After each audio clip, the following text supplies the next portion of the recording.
Si intentas abrir BLEACH Rebirth of Souls y el juego se cierra, no se abre, no inicia o aparecen errores.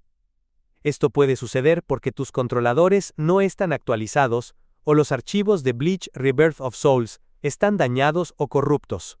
Así que en este tutorial te enseñaremos diferentes soluciones para reparar BLEACH Rebirth of Souls.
Abre tu navegador y busca la descarga de la aplicación NVIDIA. Haz clic en el sitio oficial de NVIDIA en los resultados de la búsqueda.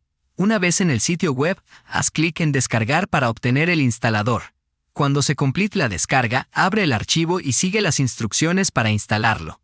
Acepta los términos y condiciones, y la aplicación se instalará automáticamente en tu computadora. Cuando se te solicite, elige entre Game Ready Driver o Studio Driver, según tus necesidades, y haz clic en Siguiente. Finalmente, haz clic en Listo. Y eso es todo.